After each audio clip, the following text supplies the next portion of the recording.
Hello students, कैसे हैं आप लोग। बच्चों, पिछली क्लास के अंदर हमने बहुत ही इंपॉर्टेंट टॉपिक का डिस्कशन किया था। मैंने आपको बताया था 12th क्लास के रिगार्डिंग बहुत इंपॉर्टेंट टॉपिक है, बोर्ड के हिसाब से बहुत ही इंपॉर्टेंट टॉपिक है। एप्लीकेशंस ऑफ गॉस थ्योरम का हमने डिस्कशन किया था। बच्चों, पिछली क्लास में हमने दो एप्लीकेशंस डिस्कस कर लिए थे, अगर आपको ध्यान हो। एक तो हमने सिलिंड्रिकल शेल के कारण इलेक्ट्रिक फील्ड क्या होता है उसके बारे में जाना था, और इसके अलावा हमने शीट के इलेक्ट्रिक फील्ड का डिस्कशन किया था। शीट में मैंने आपको दो केसेस बताए थे, एक नॉन कंडक्टिंग शीट का इलेक्ट्रिक फील्ड और एक थिक कंडक्टिंग प्लेट का इलेक्ट्रिक फील्ड क्या होता है, इसके बारे में हमने जाना था। बच्चों, आज जो हम टॉपिक डिस्कस करेंगे ये उन दोनों से भी ज़्यादा इंपॉर्टेंट है, बोर्ड के पॉइंट ऑफ व्यू से बहुत इंपॉर्टेंट है। कई बार आपके मेजर क्वेश्चंस में डायरेक्टली पूछा जाता है, इसीलिए हमें इन डेरिवेशंस को अच्छे से समझना है।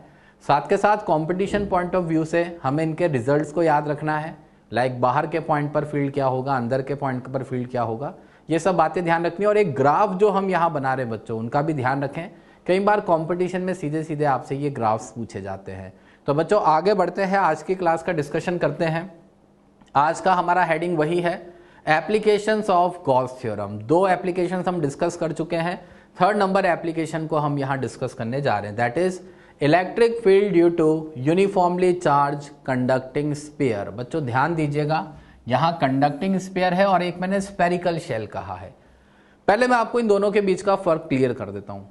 स्फेरिकल शेल का मतलब होता है बच्चों, मैंने आपको पहले भी बताया था जब हमने चार्ज डिस्ट्रीब्यूशन के बारे में बात करी थी। स्फेरिकल शेल का मतलब है प्लास्टिक की बॉल जो अंदर से हॉलो होती है, जैसे है ना, उसको शेल कहा जाता है। किंडर जॉय का भी मैंने आपको एग्जांपल दिया था इस तरह से। बच्चों, जो प्लास्टिक की बॉल होती है जिससे हम क्रिकेट वगैरह खेलते हैं, बचपन में कभी घर पे आपने देखा होगा, वो प्लास्टिक की बॉल क्या कहलाती है, स्फेरिकल शेल। अब अगर चार्ज यूनिफॉर्मली डिस्ट्रीब्यूटेड है, अगर मैं यूनिफॉर्मली चार्ज स्फेरिकल शेल कह रहा हूं, तो स्फेरिकल शेल भले कंडक्टिंग हो या नॉन कंडक्टिंग हो, कोई फर्क नहीं पड़ता। बस फर्क इतना सा है कि जो हॉलो स्फीयर आप लेकर चल रहे हैं, अगर वो मेटल की शीट का बना हुआ हॉलो स्फीयर होगा तो आप उस पर कहीं पर भी एक बूंद चार्ज गिराएंगे, वो चार्ज खुद ब खुद उसके सरफेस पर यूनिफॉर्मली डिस्ट्रीब्यूट हो जाता है। ये कंडक्टर की प्रॉपर्टी होती है, उसके चलते वो चार्ज खुद डिस्ट्रीब्यूट हो जाएगा। और अगर आपने नॉन कंडक्टिंग मटेरियल की शीट से उस बॉल को बनाया, जैसे प्लास्टिक की बॉल ले लें हम, तो आपको चार्ज को उस पर यूनिफॉर्मली खुद से स्प्रे करना पड़ेगा। तो कहने का मतलब ये बच्चों, स्फेरिकल शेल अगर लिखा हुआ है तो कोई फर्क नहीं पड़ता कि वो कंडक्टिंग है या नॉन कंडक्टिंग है, दोनों के लिए हमारी बात सेम रहेगी। मगर कंडक्टिंग स्फीयर क्या होता है बच्चों, कंडक्टिंग स्फीयर का मतलब है मेटल का सॉलिड स्फीयर। मेटल के सॉलिड स्फीयर का एग्जाम्पल मैंने आपको क्या दिया था, शॉर्ट पुट का गोला। बच्चों, शॉर्ट पुट का जो गोला होता है वो मेटल का एक सॉलिड स्फीयर है, पर मेटल की एक प्रॉपर्टी है जिसको आगे प्रॉपर्टीज ऑफ कंडक्टर में आपको बताया जाएगा कि अगर आप उस सॉलिड शॉर्ट पुट के गोले में समहाउ इंजेक्शन से भी अगर अंदर जाकर चार्ज को इंजेक्ट करेंगे, समहाउ बोला है, प्रैक्टिकली पॉसिबल नहीं है, पर मैं ये कह रहा हूं कि अगर आप उसके अंदर भी जाकर कहीं पर चार्ज को स्प्रे करेंगे तो प्रॉपर्टीज ऑफ कंडक्टर के चलते उसका सारा का सारा चार्ज भागकर आउटर सरफेस पर आ जाता है। अब बच्चों एक बार बताओ, सॉलिड स्फीयर का चार्ज अगर उसके सरफेस पर है तो वो मेरे लिए इक्विवेलेंट टू शेल हो जाएगा। इसीलिए कंडक्टिंग स्फीयर बोला जाए या स्फेरिकल शेल बोला जाए, दोनों बातें हमारे लिए एक ही रहेगी। अब बच्चों, ज्योमेट्री यहां बहुत ध्यान से समझनी है। जैसा आप देख पा रहे होंगे, हमारे पास एक कैपिटल आर रेडियस का एक स्फेरिकल शेल है। मैं शेल से समझा रहा हूं, कंडक्टिंग स्फीयर के लिए भी वही बात होगी। आप देख पा रहे होंगे ये कैपिटल आर रेडियस का बच्चों यहां से यहां तक जो आपको दिख रहा है, this is a spherical shell. Charge इसके सरफेस पर यूनिफॉर्मली डिस्ट्रीब्यूटेड है, चार्ज डिस्ट्रीब्यूटेड कैपिटल क्यू मैंने इस तरह से दिखा रखा है। इलेक्ट्रिक फील्ड लाइंस जो होंगी वो केवल बाहर बाहर इस तरह से दिखाएंगे। भाई चार्ज यहां है तो इलेक्ट्रिक फील्ड लाइंस केवल बाहर बाहर दिखाएंगे। अच्छा बच्चों सुनना, अगर ये कंडक्टिंग स्फीयर भी होता तो क्या होता, चार्ज सारा इसके सरफेस पर ऐसे ही जाता, नो डाउट ये अंदर सॉलिड होता, पर मेटल के अंदर इलेक्ट्रिक फील्ड क्या होता है, जीरो। इसीलिए आप मेटल के अंदर फील्ड लाइंस शो नहीं करेंगे। तो आप ध्यान से देख पा रहे बच्चों, मैंने जितनी भी इलेक्ट्रिक फील्ड लाइंस दिखाई है वो केवल कहां से दिखाई है, सरफेस से। आप देख पा रहे होंगे ये रहा, इस सरफेस से बाहर बाहर मैंने इलेक्ट्रिक फील्ड लाइंस दिखाई हुई है।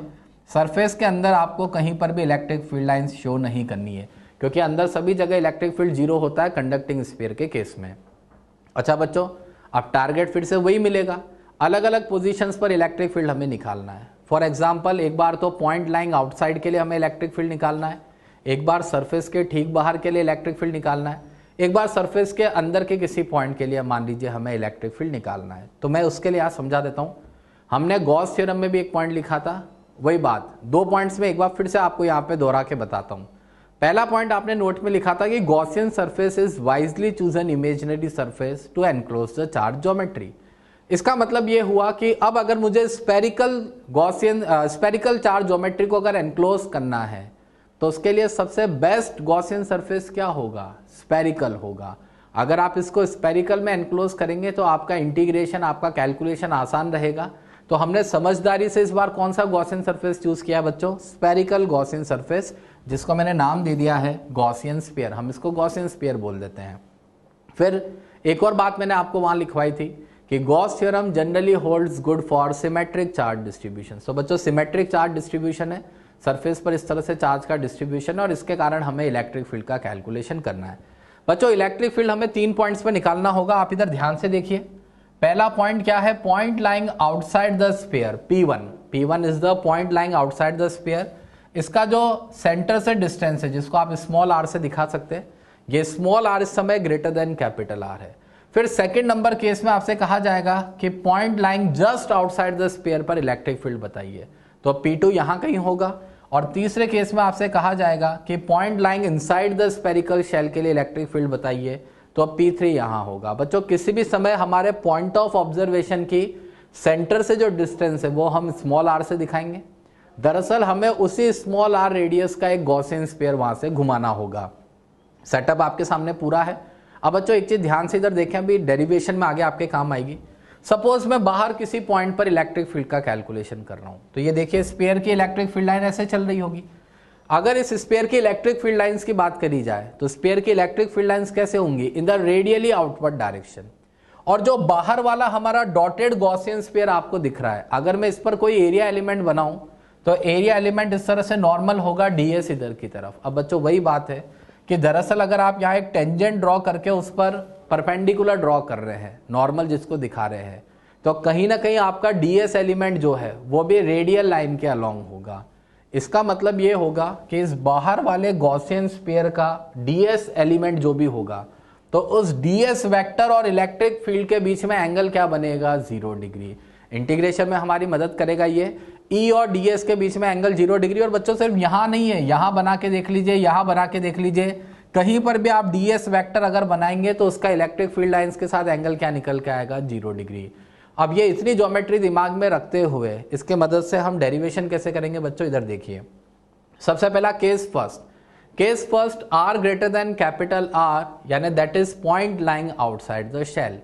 शेल के बाहर किसी पॉइंट पर मान लीजिए हम इलेक्ट्रिक फील्ड का कैलकुलेशन कर रहे हैं, जैसा ये डायग्राम में आपको दिखाया हुआ है, ये यहां बाहर किसी पॉइंट पर हम इलेक्ट्रिक फील्ड का कैलकुलेशन कर रहे हैं। बच्चों E और ds के बीच में एंगल कितना बनता दिख रहा है? 0 डिग्री। तो गॉस थ्योरम अप्लाई कर देते हैं। From Gauss theorem close integration E dot ds बराबर होगा q enclose by epsilon not. बच्चों E ds cos 0 तो आपको समझ में आ ही गया है, E डॉट ds को मैंने ओपन कर दिया है, and that is equal to q enclose by epsilon naught. अब मेरी बात को ध्यान से सुनिएगा, E एज अ कांस्टेंट बाहर आ जाएगा, इंटीग्रेशन ds होगा। अब आप कहोगे E एज अ कांस्टेंट बाहर क्यों आया? बच्चों इस बाहर वाले गॉसियन स्फीयर के किसी भी एलिमेंट की अगर बात करी जाए तो उस हर एलिमेंट के सेंटर से डिस्टेंस r बराबर है, और क्योंकि electric field inversely proportional r² relationship को फॉलो करता है, इसी वजह से इस पूरे गॉसियन स्फीयर के हर एलिमेंट के लिए इलेक्ट्रिक फील्ड की वैल्यू सेम रहेगी यानी कांस्टेंट रहेगी। E एज अ कांस्टेंट हमने बाहर कर दिया है। बच्चों E एज अ कांस्टेंट बाहर, integration ds equal to q enclose by epsilon naught. अब बच्चों फिर वही बात, इंटीग्रेशन ds करेंगे तो आप गॉसियन स्फीयर के सरफेस एरिया का हम यहाँ पे इंटीग्रेशन लिख के बताएंगे, सरफेस एलिमेंट का पूरे के पूरा इंटीग्रेशन करेंगे। तो यहाँ इंटीग्रेशन ds किसका एरिया बनेगा?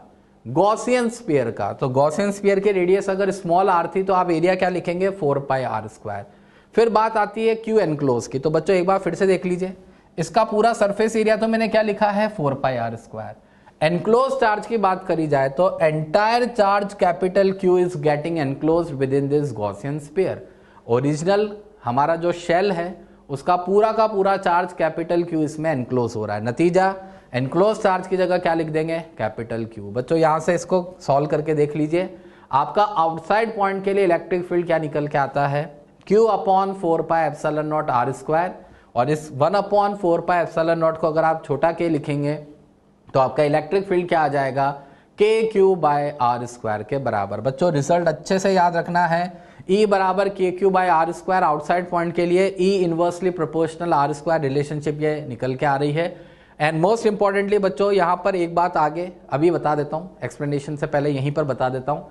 आप देख पा रहे होंगे कि ये फॉर्मूला थोड़ा सा जाना पहचाना दिख रहा है, ऐसा फॉर्मूला आपने पॉइंट चार्ज के लिए भी पढ़ा है। तो बच्चों अभी यही बात मैं आगे लिख के आपको बताऊंगा कि 10 for point lying outside the sphere, और हकीकत में स्फीयर की कोई भी केस हो, सॉलिड स्फीयर हो, कंडक्टिंग हो, नॉन कंडक्टिंग हो, XYZ स्पेरिकल प्रजाति का कोई सा भी स्फीयर हो, आउटसाइड पॉइंट पर अगर आप इलेक्ट्रिक फील्ड निकाल रहे हैं तो that sphere will behave as point charge centred at its center. मतलब आप उस स्फीयर को कोलैप्स कर दीजिए और उसके सेंटर पे एक पॉइंट चार्ज रख दीजिए। अगर आपने उस स्फीयर के सेंटर पे पॉइंट चार्ज कैपिटल Q रखा होता तो उससे r डिस्टेंस पर इलेक्ट्रिक फील्ड क्या निकल के आता बच्चों, K Q by R square. तो रिजल्ट हमारे सामने वही निकल के आ रहा है। ये बात आपको लिखवाएंगे भी सही अभी आगे, मगर यही मैंने एक्सप्लेन कर दी है कि ये जो रिजल्ट निकल के आ रहा है that is similar to electric field due to point charge.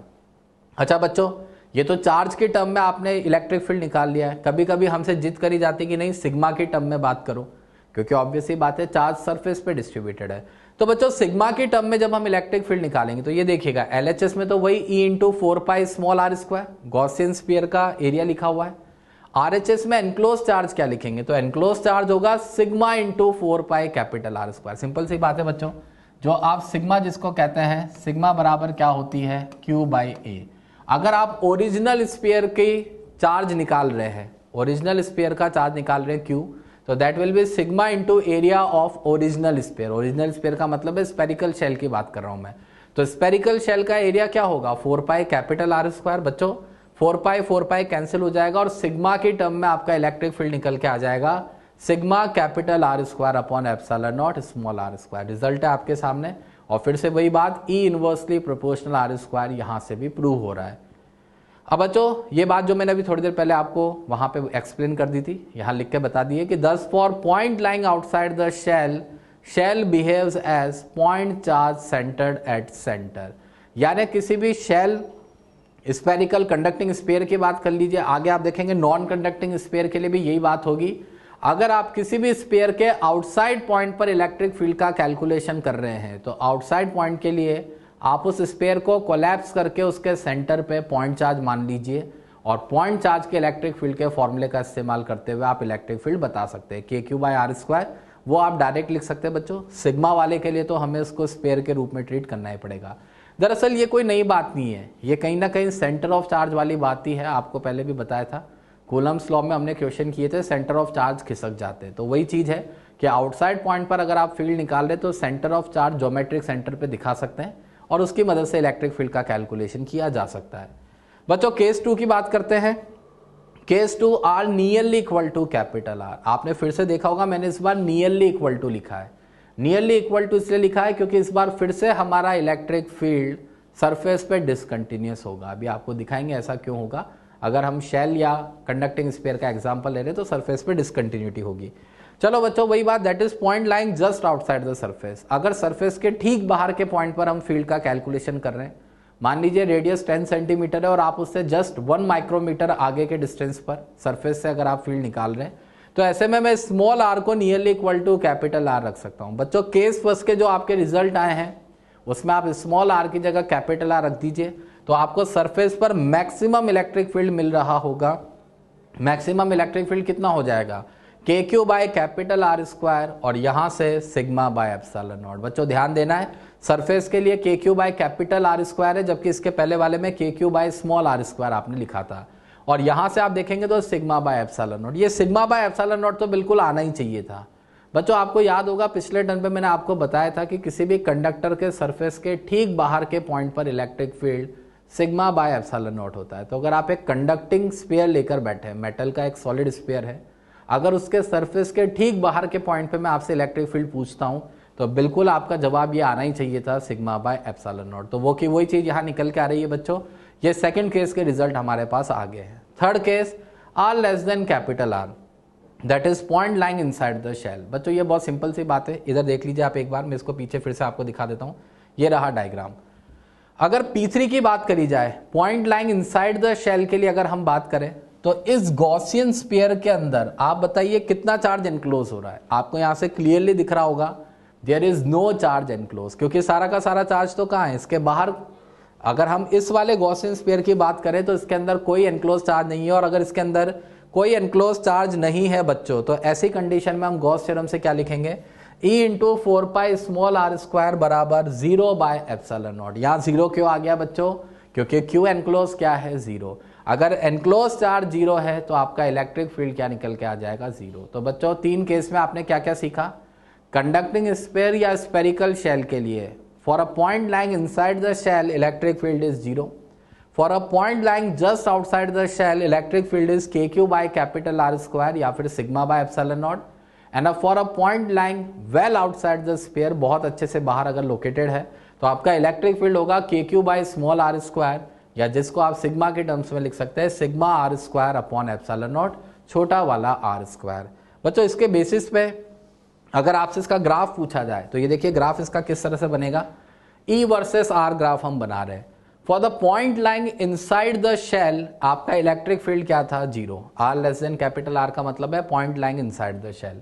इसी तरह से for the point lying outside the shell electric field क्या था, inversely proportional r²।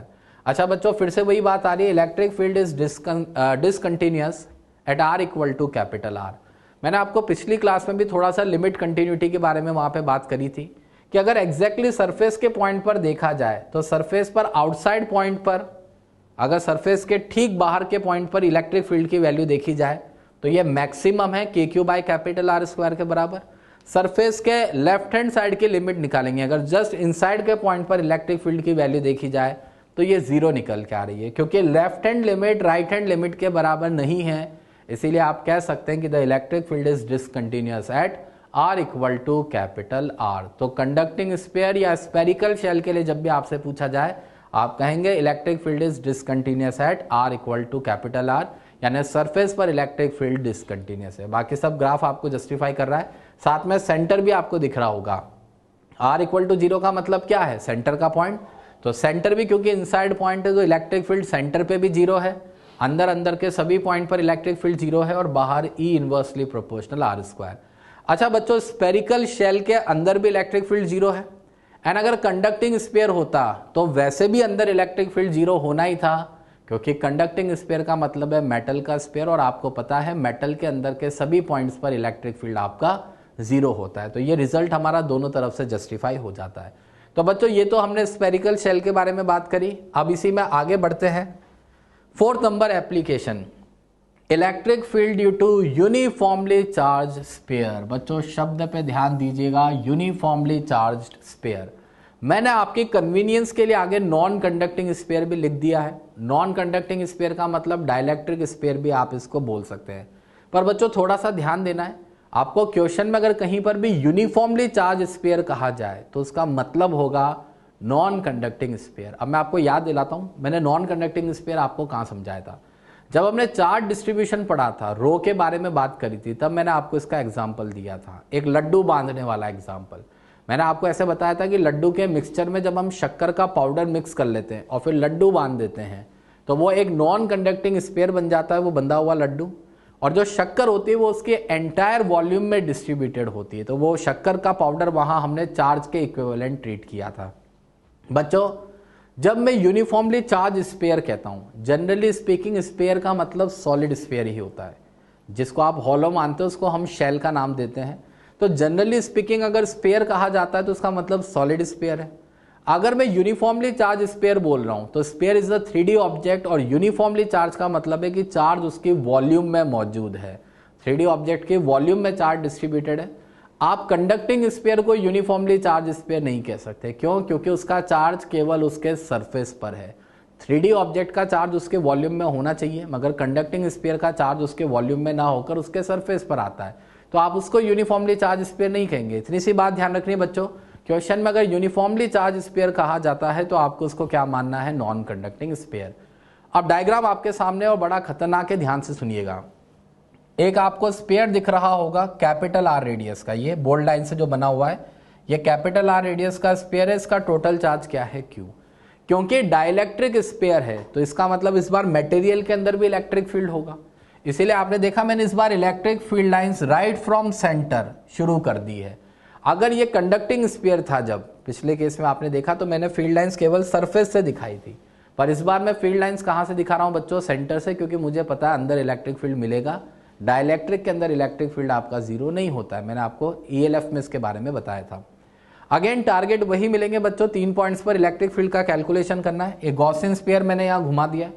Spherical charge geometry को एनक्लोज करने के लिए सबसे बेस्ट होता है गॉसियन स्फीयर, उसी में हमने इसको इस तरह से एनक्लोज किया हुआ है। अब 3 पॉइंट पर इलेक्ट्रिक फील्ड निकालना है। एक तो होगा point lying outside the sphere, एक बार होगा point lying on the surface, और एक बार होगा point lying inside the sphere. बच्चों देख पा रहे होंगे P1 मतलब point lying outside the sphere, R greater than capital R का केस। P2 होगा point lying on the surface of sphere, R equal to capital R का केस। तीसरा होगा point lying inside the sphere, R less than capital R का case. हमें ये 3 जगह पर इलेक्ट्रिक फील्ड निकालना है। हम इस पर्टिकुलर रेडियस के गॉसियन स्फीयर घुमाते जाएंगे और उसकी मदद से कैलकुलेशन करेंगे। चलो बच्चों आगे की बात, डेरिवेशन देख लेते हैं यहाँ पे फटाफट से। Case first, R greater than capital R, यानी that is point lying outside the sphere. Outside point पर अगर हम इलेक्ट्रिक फील्ड निकालने बच्चों, तो from Gauss theorem close integration E dot ds बराबर क्या होगा? Q enclose by epsilon not. फिर से वही बात, अभी जैसे मैंने आपको यहाँ दिखाया था कि अगर आप बाहर किसी पॉइंट पर देखेंगे तो इस गॉसियन स्फीयर का कोई भी एरिया एलिमेंट ds जो होगा वो इलेक्ट्रिक फील्ड के साथ एंगल 0 डिग्री बना रहा होगा, क्योंकि दोनों रेडियल डायरेक्शंस में एक्ट कर रहे हैं। तो E और ds के बीच में एंगल कितना बना बच्चों? 0 डिग्री। तो EDS cos 0 हम यहाँ करेंगे, ये मैंने कर दिया, EDS cos 0 and that is equal to Q enclose by epsilon naught. अब बच्चों फिर से वही बात, जो बाहर का हमारा गॉसियन स्फीयर है उसका हर area element centre of sphere से बराबर दूरी पर है। E inversely proportional R² relationship के चलते इलेक्ट्रिक फील्ड सबके लिए सेम होगा। तो E को ऐसा कांस्टेंट बाहर कर दिया है, इंटीग्रेशन ds बराबर Q enclose by epsilon not. बच्चों आपको पता है लेफ्ट हैंड साइड में जो हम एरिया लिखते हैं वो गॉसियन सरफेस का लिखते हैं। तो गॉसियन स्फीयर का एरिया क्या लिखेंगे? सरफेस एरिया क्या लिखेंगे? 4π स्मॉल r²।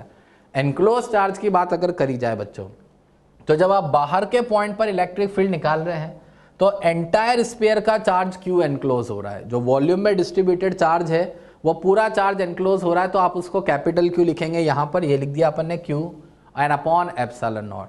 मल्टीप्लाई करके सॉल्व करके देख लीजिए बच्चों, इलेक्ट्रिक फील्ड निकल के आ रहा है Q upon 4π epsilon naught r² या फिर KQ बाय r²। और इसके बेसिस पे हम कह सकते हैं कि electric field will be inversely proportional r²। तो बच्चों वही बात जो मैंने आपको पहले भी बताई थी, पिछले उसमें भी बताया अभी केस में, कोई भी स्पेरिकल ज्योमेट्री हो, conducting, non conducting, hollow, XYZ कैसी भी ज्योमेट्री हो, आउटसाइड पॉइंट के लिए आपको मैंने कहा था कि the sphere will behave as point charge centred at its centre. और शायद मेरे हिसाब से यहाँ से भी वो बात जस्टिफाई हो रही है। भले नॉन कंडक्टिंग स्फीयर ही हो, मगर आउटसाइड पॉइंट पर अगर आप इलेक्ट्रिक फील्ड निकाल रहे हैं तो उस uniformly charge non conducting sphere को कोलैप्स करके सेंटर पे आप एक पॉइंट चार्ज मान लीजिए, सेंटर पे पॉइंट चार्ज Q होता है, तो उससे r डिस्टेंस पर हमारा इलेक्ट्रिक फील्ड वही KQ बाय r² ही निकल के आ रहा होता। तो आउटसाइड पॉइंट के लिए तो कहानी बच्चों सेम हो गई है। अब आगे की बात ध्यान दीजिए बच्चों, हमने स्पेरिकल शेल में और कंडक्टिंग स्फीयर में सिग्मा की टर्म में फॉर्मूला निकाला था, क्योंकि वहां सिग्मा ही डिफाइन होगी, वहां रो की बात ही नहीं हो सकती। बट नॉन कंडक्टिंग स्फीयर या यूनिफॉर्मली चार्ज स्फीयर के लिए आपको रो की टर्म में बात करनी पड़ेगी। तो रो की टर्म में अगर मैं इसको लिखूं तो LHS में E इंटू 4π r² और एनक्लोज चार्ज की जगह क्या लिखेंगे बच्चों? Rho into 4/3π capital R3। बच्चों बहुत सिंपल सी बात है, आपको पता है रो बराबर क्या होता है? Q upon V।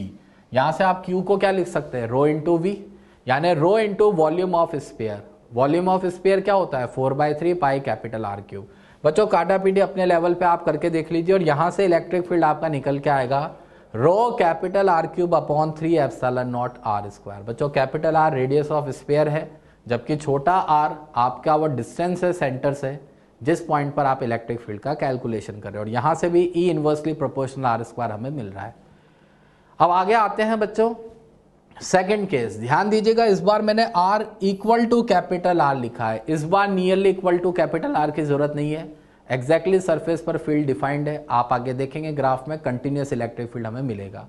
तो for the point lying on the surface अगर मैं बात करूं, तो अगर आप सरफेस के पॉइंट पर फील्ड निकाल रहे हैं, आप जस्ट सरफेस के बाहर अगर एक गॉसियन स्फीयर मान लीजिए, जस्ट बाहर 1 नैनोमीटर डिस्टेंस बाहर ऐसे मान लीजिए, तो भी आपका पूरा का पूरा चार्ज एनक्लोज हो रहा होगा।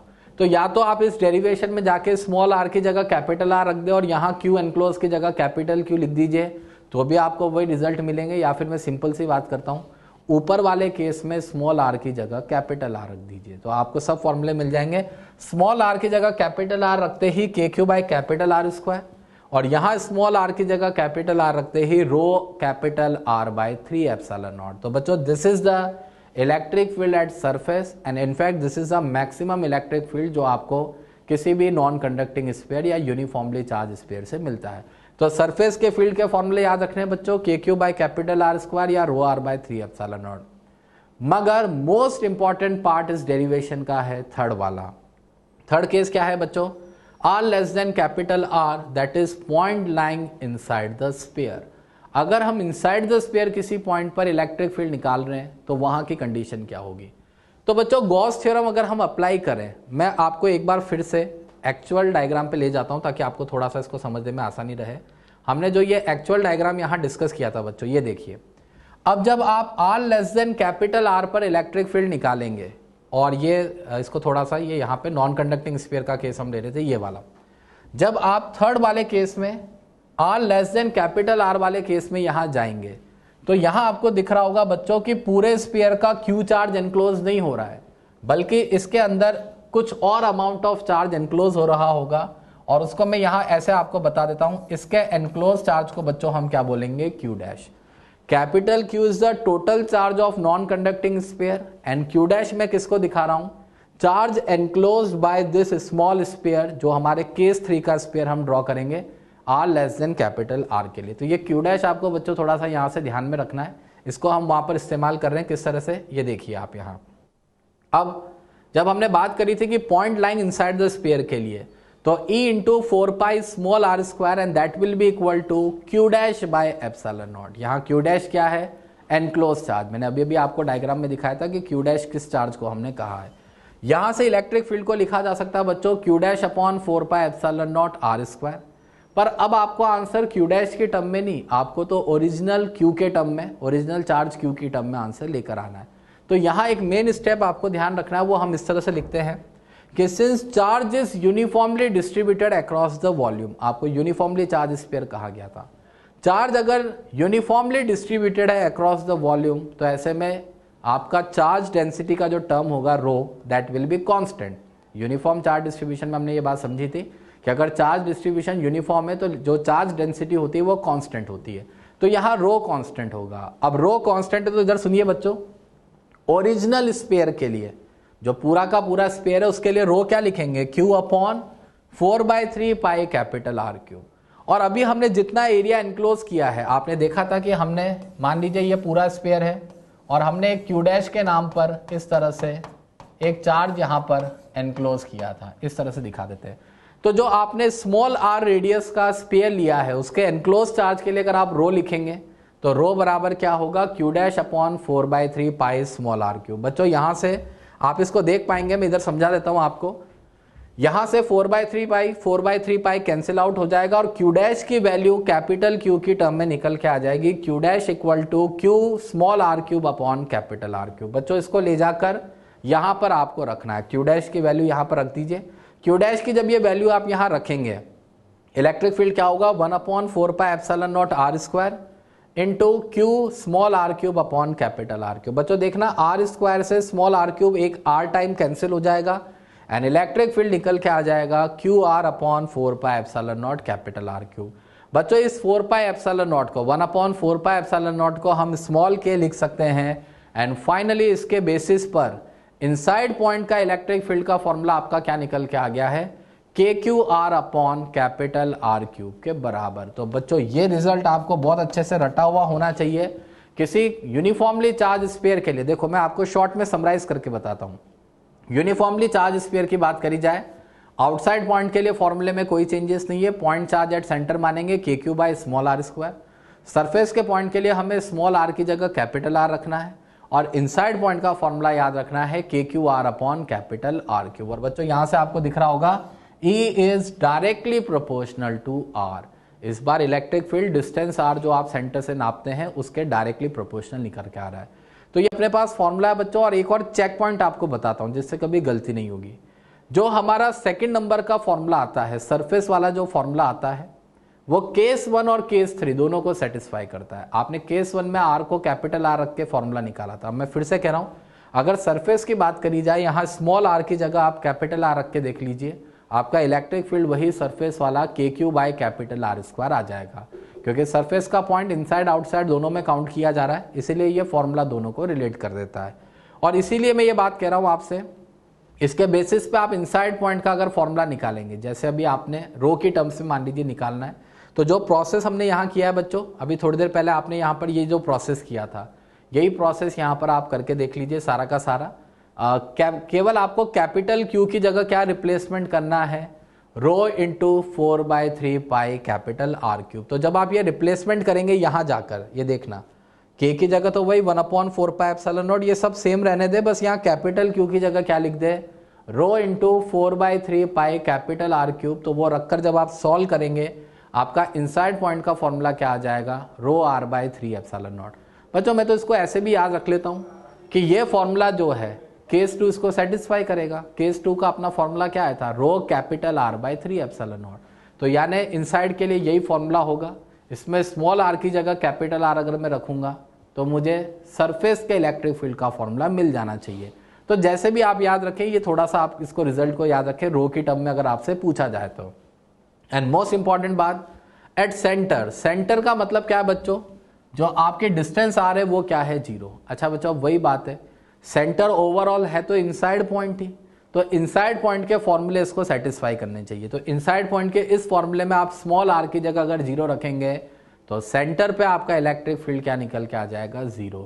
तो इस बार सेंटर पे इलेक्ट्रिक फील्ड आपका 0 है, मगर बाकी के इनसाइड पॉइंट्स पर इलेक्ट्रिक फील्ड 0 नहीं है। जबकि आपने देखा था कंडक्टिंग स्फीयर या स्फेरिकल शेल में centre as well as inside point सबके लिए इलेक्ट्रिक फील्ड क्या था, 0। अब बच्चों ग्राफ को समझ लेते हैं। यहाँ electric field versus distance R graph, ये रहा ग्राफ, इंपॉर्टेंट ग्राफ है बच्चों, याद रखना है। सॉलिड स्फीयर के लिए मतलब यूनिफॉर्मली चार्ज स्फीयर के लिए इनसाइड पॉइंट्स के लिए आपने देखा था E is directly proportional R। तो यहां से यहां तक ग्राफ कैसा होगा, straight line.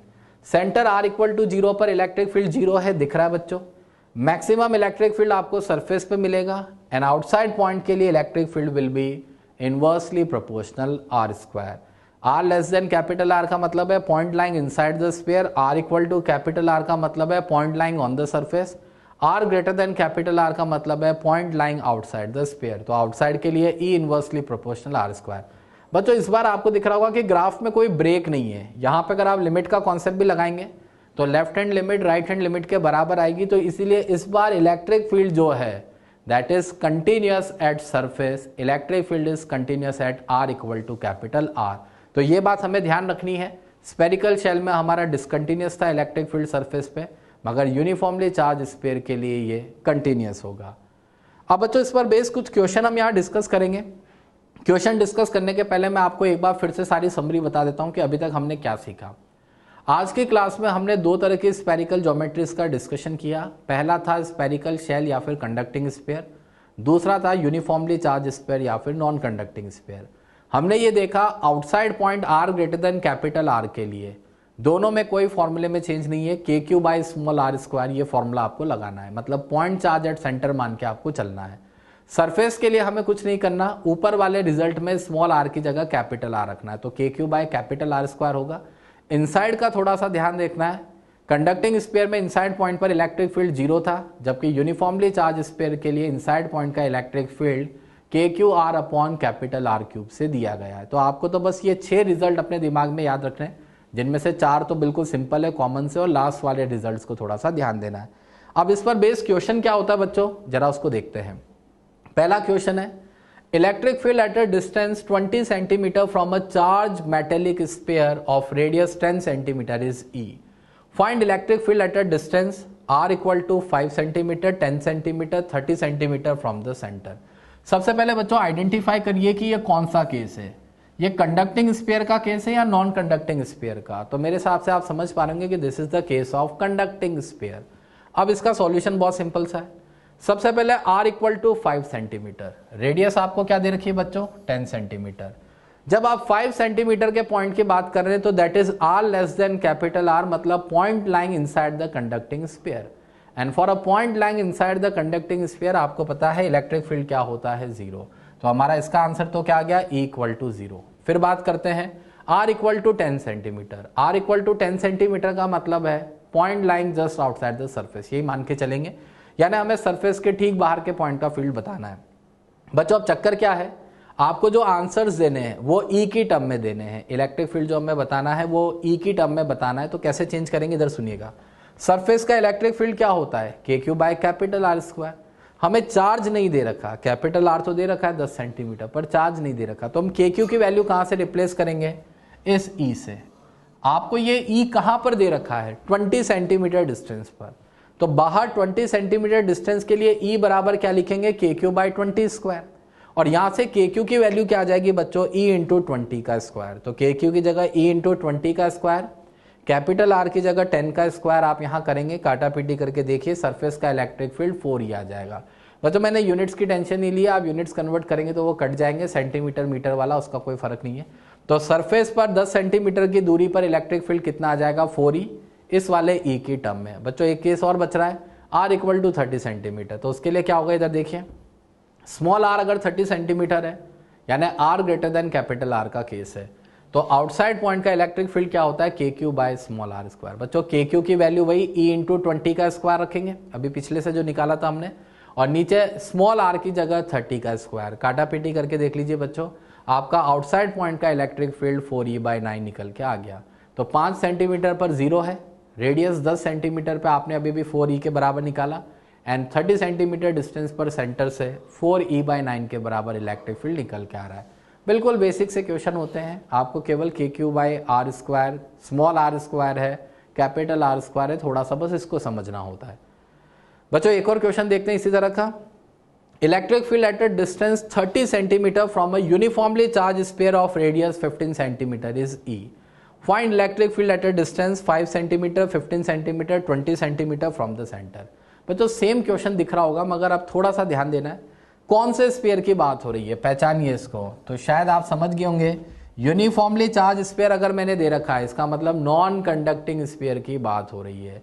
Non conducting sphere है जिसके सेंटर से 30 सेंटीमीटर डिस्टेंस पर इलेक्ट्रिक फील्ड आपका E है, स्फीयर के खुद की रेडियस 15 सेंटीमीटर है, और मुझे इन सब पॉइंट्स पर इलेक्ट्रिक फील्ड निकालना है। बिल्कुल सेम प्रोसेस करेंगे बच्चों। पहला वही 5 सेंटीमीटर के डिस्टेंस पे आप निकाल रहे हैं, R less than capital R। Inside point के लिए इस बार हम इलेक्ट्रिक फील्ड निकाल रहे हैं बच्चों, मगर क्योंकि यूनिफॉर्मली चार्ज स्फीयर है इसलिए इनसाइड पॉइंट का इलेक्ट्रिक फील्ड इस बार 0 नहीं होगा। इनसाइड पॉइंट के लिए k Q R upon capital R cube का फॉर्मूला लगाएंगे, मगर के क्यू की वैल्यू हमें E से निकाल कर लेकर आनी होगी। तो क्वेश्चन में क्या दे रखा है? 30 सेंटीमीटर डिस्टेंस के इलेक्ट्रिक फील्ड को E बोला है। यहां से मैं के क्यू की वैल्यू क्या निकाल सकता हूं बच्चों? 30 का स्क्वायर इंटू E। ये मैंने के क्यू की वैल्यू निकाली है 30 का स्क्वायर इंटू E, और यहां जाकर के क्यू की ये वैल्यू रख दीजिए। तो इधर देखिए, के क्यू की जगह 30 का स्क्वायर इंटू E, जिस इनसाइड डिस्टेंस पर आप निकाल रहे हैं वो इनसाइड डिस्टेंस क्या है? 5 सेंटीमीटर। नीचे कैपिटल R क्यूब में रेडियस ऑफ स्फीयर का क्यूब होगा। रेडियस ऑफ स्फीयर आपको 15 दे रखी है बच्चों, यूनिट्स की टेंशन ना ले, वो कट जाती है यहाँ पर अपने आप चाहें तो यूनिट्स कन्वर्ट कर लें, मैंने तो डायरेक्टली कर दिया है। सब काटा पीटी करेंगे तो इस बार इस इनसाइड पॉइंट का इलेक्ट्रिक फील्ड कितना आ गया है? 4E/3 के बराबर। ये पहला पार्ट हमने इस तरह से सॉल्व कर लिया। दूसरे में आपसे कहा है 15 सेंटीमीटर यानी सरफेस पर बताइए। तो ठीक है बच्चों, सरफेस का फॉर्मूला आपको पता है, K Q by R square. K Q की वैल्यू 30 का स्क्वायर इंटू E रखेंगे, नीचे कैपिटल R स्क्वायर की जगह 15 का स्क्वायर करेंगे, कैंसिलेशंस करके देख लीजिए। सरफेस का इलेक्ट्रिक फील्ड इस बार क्या निकल के आ गया है? 4E के बराबर। And third part, R equal to 20 centimetre. बच्चों 20 सेंटीमीटर, रेडियस क्या थी इसकी? 15। तो this is R greater than capital R। R greater than capital R के लिए इलेक्ट्रिक फील्ड क्या होता है? K Q by small R square. K Q की वैल्यू वही 30 का स्क्वायर इंटू E रखेंगे, स्मॉल r की जगह 20 का स्क्वायर करेंगे, काटा पीटी करके देख लीजिए बच्चों। इस बार इलेक्ट्रिक फील्ड कितना आ गया? 9E/4। तो बस इन दोनों क्वेश्चन में हमें ये सीखना था कि हमें क्वेश्चन पढ़ के ये क्लियर हो जाना चाहिए कि हम कौन से केस को डिस्कस कर रहे हैं, कंडक्टिंग स्फीयर या non conducting sphere. And accordingly formula आपको लगाने हैं क्वेश्चन पढ़ के आपको ये समझना होगा कि जिस पॉइंट की बात करी जा रही है वो कहाँ लाई कर रहा है, outside the sphere, inside the sphere, surface पे लाई कर रहा है, एंड रेलिवेंट फॉर्मूला लगाते हुए आप उसका आंसर इस तरह से निकाल सकते हैं। अब बच्चों एक क्वेश्चन और है इस पर बेस्ड, इसको ध्यान से सुनिएगा, थोड़ा सा दिक्कत देता है मगर है बड़ा आसान। Electric field in a region is in radially outward direction and varies with distance r as 20 r volt per metre, where r is distance from centre. Question कह रहा है then find charge enclose in a sphere of radius 20 centimetre centred at centre of field origin. Question आपसे ये कहना चाह रहा है कि एक इलेक्ट्रिक फील्ड है जो रेडियली आउटवर्ड डायरेक्शन में एक्ट कर रहा है, मैं अभी डायग्राम से भी दिखाऊंगा, और वो इलेक्ट्रिक फील्ड डिस्टेंस r के साथ कुछ 20 r के फंक्शन के अकॉर्डिंगली वेरी कर रहा है। इस वेरिएबल फील्ड में आपको ये बताना है कि अगर मैं एक 20 सेंटीमीटर रेडियस का स्फीयर घुमा दूं तो उसके अंदर कितना चार्ज इनक्लोज होगा। बच्चों ये रहा डायग्राम। सबसे पहली बात तो मैं आपको बताऊं, ये और कुछ भी नहीं है, हमारा जो अभी अभी नॉन कंडक्टिंग स्फीयर का आपने डेरिवेशन किया था उसी तरह का इलेक्ट्रिक फील्ड है। आप खुद सोचिए वहां पर आपका इलेक्ट्रिक फील्ड क्या निकल के आया था, के Q R upon capital R cube, और आपने यहां से ई को डायरेक्टली प्रोपोर्शनल आर कहा था। अगर मैं ई को 20 आर लिख रहा हूं तो क्या ये ई 20 आर भी आपका ई डायरेक्टली प्रोपोर्शनल आर का केस हो रहा है? जवाब है हाँ। पर ठीक है, अगर आप उससे भी करेंगे तो भी रिलेट हो जाएगा, नहीं तो मैं तो सिंपल बात बता देता हूं। जैसा मुझे क्वेश्चन कह रहा है इलेक्ट्रिक फील्ड मैंने दिखा रखा है एक रेडियली आउटवर्ड डायरेक्शन में। बच्चों रेडियली का मतलब आप समझते हैं अलोंग द रेडियस, ये सेंटर ऑफ फील्ड ओरिजिन है और यहां से एक electric field radially outward direction में जा रहा है। इस इलेक्ट्रिक फील्ड की वैल्यू क्या दे रखी है क्वेश्चन में आपको कि ये 20 आर के हिसाब से वेरी कर रहा है। अब क्वेश्चन आपसे कह रहा है कि आप एक 20 सेंटीमीटर रेडियस के स्फीयर में कितना चार्ज एनक्लोज है वो बताइए। तो मैंने इसमें एनक्लोज चार्ज को यहाँ कुछ क्यू डैश दिखा दिया है। अब बच्चों बहुत सिंपल गॉस थ्योरम लगाएंगे। ये देखिए गॉस थ्योरम से उस 20 सेंटीमीटर रेडियस के स्फीयर के लिए E इंटू 4πr², इसमें मैंने सारे स्टेप कर दिए। EDS कॉस 0 हो गया, E कांस्टेंट के रूप में बाहर आ गया, इंटीग्रेशन ds की जगह 4πr² हो गया, and that will be equal to enclose charge by epsilon naught. तो यहीं से Q एनक्लोज का फॉर्मूला क्या बन रहा है बच्चों, 4πε0 इंटू ER²। बच्चों 4πε0 as it is, enclose charge को हमने Q डैश बोला है, E की वैल्यू आपको क्वेश्चन में दे रखी है 20R and multiplied by r², तो ये 20r³ बन जाएगा। अब आप सारी वैल्यू लाके रख दीजिए। Q डैश आपको निकालना है, 1/4πε0 होता है 9 इंटू 10 की पावर 9, तो 4πε0 को क्या लिख सकते हैं 1/9 इंटू 10 की पावर 9, 20 की जगह 20। और बच्चों ये जो r³ बना है तो आपको कितनी रेडियस के स्फीयर का चार्ज निकालना था, 20 सेंटीमीटर के रेडियस के स्फीयर का चार्ज निकालना है। तो 20 सेंटीमीटर को पहले मीटर में बदलेंगे, 20 इंटू 10 की पावर -2 और इसका होल क्यूब करेंगे। बच्चों सॉल्व करके देख लीजिए, यहाँ से ये सारी चीज़ें आपके सामने निकल के आ जाएंगी। कैंसिलेशंस कर दीजिए अपने हिसाब से, जो चीज़ें कैंसिल हो रही हो, एंड फाइनली इसके बेसिस पे आप बता सकते हैं कि जो एनक्लोज चार्ज है that will be equal to 17.77 pico coulomb. इतना हमारे पास एनक्लोज चार्ज यहाँ से निकल के आ रहा है इस चीज़ को सॉल्व करने पर। तो बिल्कुल बेसिक सा क्वेश्चन था बच्चों, आसानी से आप इस तरह के क्वेश्चंस को प्रैक्टिस कर सकते हैं। और रिजल्ट्स आपको अच्छे से ध्यान रखने हैं, कंडक्टिंग स्फीयर के, नॉन कंडक्टिंग स्फीयर के सारे रिजल्ट याद रखें, ग्राफ को अच्छे से याद रखें, और जो भी बेसिक क्वेश्चन इस पर बेस्ड हैं उनको आपको प्रैक्टिस करना है।